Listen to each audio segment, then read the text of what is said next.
ভাই আমি খুব টেনশনে পড়ে গেছি আমার বাসারে ভাই ভাই বাসা আমার ভাই। তোমার বকির করে কি হয়েছে আগে খুইলা কো শুনি আগে তোর কি হয়েছে তারপরে সেন সমাধান দিবার ভামো তাই না? আমার পরীক্ষা ফি ছিল 300, বাচ্চা ছিল 500 টাকা।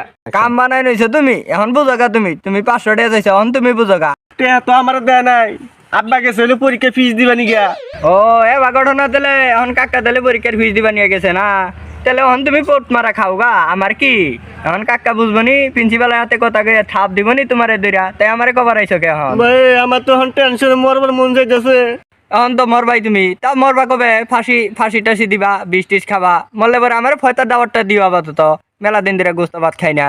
সমস্যা তো ওইটাও না, আমি তো টেস্ট পরীক্ষা পাসই করি নাই, পরীক্ষা ফিস দিয়ে দিবার গেছে কিবা করে দিব, আমি তো পাসই করি নাই।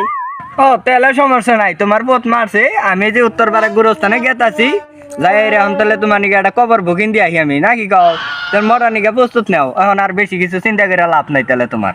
আমি যে উত্তর পাড়া গেতাছি তাহলে থাকো তুমি। ভাই বাসা একটা উপায় গো বাগরসকে। আচ্ছা ভাই তুমি তো ফেল করছো, এখন ফেল করে তুমি মরার নাগালা যাই হোক কবর বুকিং দিয়ে হালাইছি, তাহলে শুনো তুমি জানি ভাই কয় ফুট?